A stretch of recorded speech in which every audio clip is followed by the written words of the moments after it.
اسی صورت میں اللہ نے فرمایا وما هذه الحیات الدنیا الا لہو ولعب، کہ یہ جو دنیا کی زندگی ہے کھیل تماشے کے سوا اس کی حیثیت کچھ بھی نہیں ہے. تو اس دنیا کو زیادہ فری بولو مت کراؤ، اس سے زیادہ دل مت لگاؤ. دل لگنے کی علامت کیا ہے؟ کورونا کی علامتیں ڈاکٹر بتا رہے ہوتے ہیں نا کہ بھئی سادہ بخار ہے یہ کرونا والا ہے، تو علامتوں سے پتہ چلتا ہے کرونا والا ہے یا سادہ بخار بھی تو ہو سکتا ہے نا کسی کو. تو بھائی خوشبو اگر نہیں آ رہی کسی چیز کی، گلا میں خشکی محسوس ہو رہی ہے، یوں ہو رہا ہے تو یہ اس کی علامت ہے کہ یہ سمپل بخار نہیں ہے، یہ کرونا کی علامت ہے ڈاکٹر کہتے ہیں. تو اللہ نے کہا کہ دنیا کی زندگی کھیل تماشا ہے، اس قابل نہیں ہے کہ اس کو زیادہ ویلیو دی جائے، بہت زیادہ اس کو ویلیو دینے کے قابل نہیں ہے. تو یعنی محبت نہ کرو اس سے، یہی مطلب ہوا نا. اتنی اس ویلیویبل چیز کی سے دل لگایا جاتا ہے نا، جو سستی سی چیز ہو اس سے کیا آدمی. ایک کوئی پرانا گلا سڑا سیب پڑا ہوا ہے، آپ ضد کر رہے ہو کہ مجھے یہ چاہیے، ابا ایک تھپڑ لگائیں گے، بولیں گے کیا کر رہا ہے تو، کس چیز سے دل لگا رہا ہے بیٹا؟ تیرا باپ اتنا لینڈ لارڈ ہے، تیرے گھر میں پھلوں کی پیٹیاں آتی ہیں اور تو ایک سیب پہ رالے ٹپکا رہا ہے، تو دماغ خراب ہو گیا نا تیرا. تو دل لگنے کی علامت کیا ہے؟ چھوٹنے کا غم کتنا ہوتا ہے. دنیا رکھنا منع نہیں ہے، دنیا سے دل لگانا منع ہے. عشق کرنا صحت کے لیے نقصان دہ ہے. وزارت عشق ٹرک کے پیچھے لکھا ہوا تھا، لکھا ہوتا ہے نا سگریٹ پینا صحت کے لیے نقصان دہ ہے وزارت صحت، تو کسی نے لکھا ہوا تھا عشق کرنا صحت کے لیے نقصان دہ ہے وزارت عشق. ٹرکوں کے پیچھے پتہ نہیں کیا کیا لکھا ہوا ہوتا ہے. تو دل لگانا نقصان دہ ہے. دل لگنے کی علامت یہ ہے کہ چھوٹ جاتی ہے تو آپ کو غم کتنا ہوتا ہے. تو رکھو، اس کو زیادہ فری نہ کراؤ. مل جائے ٹھیک ہے، نہیں ملے تو بھی ٹھیک. ہمارے نبی سے زیادہ کون مسکین تھا بھائی؟ 40 دن گھر میں چولہا نہیں جل رہا. تو جب صحابہ پوچھتے کہ یا رسول اللہ دنیا میں اتنے بڑے بڑے کافر بادشاہ تو ایسے عیش و عشرت میں، اور آپ تو سارے انسانوں سے افضل، اور آپ کے پاس سونے کے لیے تکیہ نہیں ہے، کھجور کی چھال کو وہ بنایا ہوا ہے، اور جب آرام کرتے تھے اس بستر کے جسم پہ نشان پڑ جاتے تھے چٹائی کے. حضرت عمر رو پڑے تھے نا نبی کے گھر آ کے.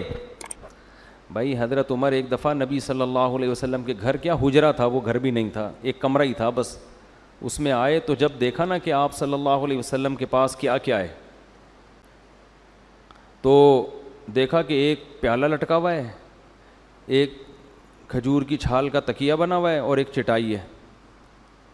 تو حضرت عمر فرماتے ہیں میں اپنی آنکھوں پہ قابو نہیں رکھ سکا، مجھے رونا آ گیا کہ جن کو اللہ نے ساری دنیا کا سردار بنایا ہے ان کی حالت کیا ہے.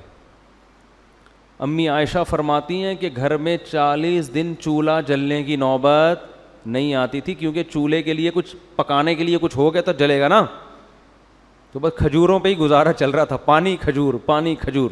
اس لیے کہتے ہیں کھجور کھایا کرو، بڑی خاندانی چیز ہے، کھجور پہ انسان کا بہترین گزارا ہو سکتا ہے. تو حضرت عمر فرماتے ہیں مجھے رونا آ گیا، تو میں نے نبی سے عرض کیا یا رسول اللہ اتنا قیس و کسریٰ کو اللہ نے دیا ہے اور آپ کی یہ حالت، تو آپ نے، نبی نے پتہ ہے کیا یہ نہیں فرمایا حضرت عمر کے ساتھ رونے میں شریک ہو گئے. اب دیکھو ہماری کہیں اللہ نہ کرے ایسی غربت ہو، کوئی آئے ہمارے گھر میں آ کے روئے، یار مفتی صاحب باتیں تو بڑی ممبر پہ بیٹھ کے کرتے تھے ہیں بھائی، آپ کے گھر تو ٹوٹے ہوئے کپ ہیں. ایسا ہے نہیں، الحمدللہ سب کچھ ہے، لیکن ایک مثال دے رہا ہوں کہ یار یہ کیا، آپ تو ایف ایکس سنا تھا وہ تو چھپڑا سا نکلا، یہ کیا نکلا آپ کے گھر میں، تو آپ بڑی بڑی باتیں کرتے تھے آپ، تو یہ کیا ہے؟ تو میری حالت کیا ہوگی؟ میں بھی پھوٹ پھوٹ کے رونا شروع کر دوں گا. ایسا ہی ہوگا نا، ہم لوگ تو یہ ایسا ہی ہیں بھائی، پھوٹ پھوٹ کے رہوں گا، بولوں گا کیا یار زخم تازہ کر دیا تم نے یار. میں تو شعر یاد آ رہے ہیں، دل قفس میں پھنس چلا تھا پھر پریشاں کر دیا، ہم سفیرو تم نے کیوں ذکر گلستاں کر دیا. سمجھ میں نہیں آیا ہوگا، سمجھانا پڑتا ہے. اردو تو مارکیٹ سے بیڑا غرق ہو گیا نا، اردو اتنی خوبصورت زبان کی واٹ لگ گئی ہے یار، اتنی بڑی زبان ہے نا اردو، آپ کو میں کیا بتاؤں. ہمارے حکمرانوں نے بیڑا غرق کر دیا. اگر یہ جرمن کی فرانسیسیوں کے پاس اتنی بڑی زبان ہوتی نا، ایسی حفاظت کا انتظام کرتے. یورپ میں تو اتنی سی زبانیں چل رہی ہیں پھر بھی حفاظت کر رہے ہیں. وہ کتنے سے جرمن ہوں گے دنیا میں؟ تھوڑے سے، لاکھوں ہیں، چند لاکھ. زبان نہیں چھوڑ رہے وہ اپنی. فرانسیسی کتنے سے ہوں گے؟ زبان نہیں چھوڑ رہے. جیپنیز تو سمٹتے جا رہے ہیں، تھوڑے دنوں میں ویسے ہی مارکیٹ سے شارٹ ہو جائیں گے. جیپنیز پیدا ہی نہیں ہو رہے نا، لیکن زبان کی حفاظت کر رہے ہیں. اردو تو اتنی بڑی زبان ہے. ہندی بھی اردو ہی ہے. پورا انڈیا، پورا پاکستان، بنگلہ دیش میں بہت بڑا ایریا، اور برما میں بہت سارے لوگ، اور کچھ کنٹری ایسے ہیں جو انگریزوں کے دور میں نا وہاں سے انڈیا سے اردو اسپیکنگ جا کے ان ملکوں میں آباد ہوئے ہیں. وہاں پہ بہت زیادہ فجی، اس میں اردو بولی جا رہی. اور بھی کچھ کنٹریز ہیں بھی میرے ذہن سے نکل گئے، وہ ہیں غیر مسلموں کے ملک، مگر وہاں اردو بولی اور سمجھی جاتی ہے. کیونکہ بر صغیر سے انگریزوں کے دور میں نا بہت لوگ دنیا میں گئے تھے. کتنی بڑی زبان ہے مگر واٹ لگا دی. اس کی حفاظت کا کوئی انتظام ہے ہی نہیں. نہ اسکولوں میں پڑھائی جا رہی ہے. کم بخت اب تو نئے نئے لڑکے اردو لکھنا نہیں جانتے، انگلش میں اردو لکھ رہے ہوتے ہیں بیٹھ کے. تو انگلش ضرور سیکھو میرے بھائی، اردو سے رشتہ مت چھوڑو. بہت پاورفل زبان ہے یہ. تو دل قفس میں پھنس چلا تھا پھر پریشاں کر دیا. کیا خاندانی اب شعر و شاعری آ ہی گئی ہے تو تھوڑا سا ایک اور سنا دوں. حضرت مفتی تقی عثمانی صاحب کا بڑا پیارا شعر ہے کہ بسا لینا کسی کو دل میں دل ہی کا کلیجہ ہے. یہ اسٹائل آپ کو انگلش میں نہیں ملے گا.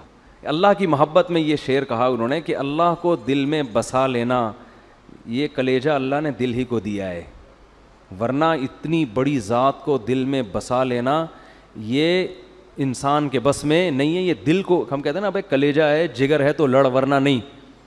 بسا لینا کسی کو دل میں دل ہی کا کلیجہ ہے، پہاڑوں کو تو بس آتا ہے جل کر طور ہو جانا. پہاڑ پہ تو اللہ کی تجلی ہوئی تھی، برداشت نہیں کر سکا اور جل کے ریزہ ریزہ ہو گیا. کہتے ہیں یہ دل ہے ہمارا جس نے اللہ کے جلوے کو اور اس کی محبت کو برداشت کیا ہے. دل کے پاس ایسا کلیجہ ہے. اب یہ اسٹائل لکھو یار. یہ اردو میں، اردو فارسی کی بھی بڑی ٹائٹ شاعری ہے، عربی کی تو بہت ہی خاندانی ہے. یہ زمانے ہیں، خود گورے اس بات کے معترف ہیں. یہ جو یورپ کی زبانیں ہیں نا، ان میں کوئی ادب نہیں ہے. ان میں سائنسی تحقیقات ملیں گی آپ کو. ان میں وہ ادب نہیں ہے جو اردو، عربی، فارسی زبانوں میں ادب ہے. خیر، تو دل قفس میں پھنس چلا تھا پھر پریشاں کر دیا، ہم سفیروں تم نے کیوں ذکر گلستاں کر دیا. طوطے کو جب آپ پکڑ کے پنجرے میں رکھتے ہیں تھوڑے دن وہ ٹینشن میں ہوتا ہے، اس کے بعد عادی ہو جاتا ہے. قفس کہتے ہیں پنجرے کو. لیکن کیا ہوتا ہے کہ جب طوطوں کا غول اڑتا ہوا جا رہا ہوتا ہے نا، گلستان باغیچے کو، باغ کو کہتے ہیں، تو طوطے تو باغوں میں گھومتے ہیں. تو یہ جو پنجرے کے اندر طوطا ہے نا، یہ ان اڑتے ہوئے پرندوں کو دیکھ کر مچلنا شروع کرتا ہے کہ یار میں تو بھول بھلیاں ہو گیا تھا، تم نے وہی گلستان کی بہاریں مجھے یاد دلا دی. تم سارے سیر سپاٹے کے لیے جا رہے ہو، رنگ برنگے پھولوں پہ بیٹھو گے، اور میں کہاں پھنسا ہوا ہوں یہاں پہ اس پنجرے کے اندر. تو اس پہ طوطے نے یہ شعر کہا، دل قفس میں، قفس پنجرے کو، دل قفس میں پھنس چلا تھا پھر پریشاں کر دیا، ہم سفیرو تم نے کیوں ذکر گلستان کر دیا. تم نے گلستان کا ذکر پھر دوبارہ چھیڑ کے مجھے ٹینشن میں ڈال دیا.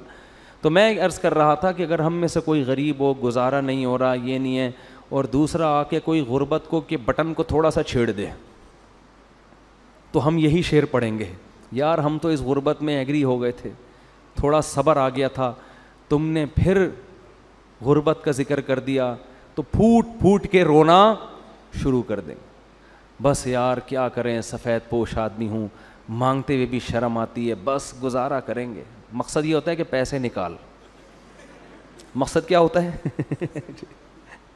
ہماری تو یہی کنڈیشن ہے نا، کمزور لوگ ہیں. لیکن آپ صلی اللہ علیہ وسلم کی حالت دیکھیں. حضرت عمر نے فرمایا، رو رہے ہیں حضرت عمر، یا رسول اللہ یہ حالت. تو آپ نے رونا نہیں شروع کر دیا کہ عمر تم صحیح کہہ رہے ہو، بس کوئی بات نہیں، مجبوری ہے، گزارا کریں گے، اب کیا، میں پیغمبر ہوں، لوگوں کو توکل سکھا رہا ہوں. نہ نہ نہ، آپ نے فرمایا عمر میں تو تجھے بڑا عقل مند سمجھتا تھا، یہ تو کیسی بے وقوفوں والی باتیں کر رہا ہے کہ تجھے معلوم نہیں ہے کہ ان کے لیے دنیا ہمارے لیے آخرت ہے.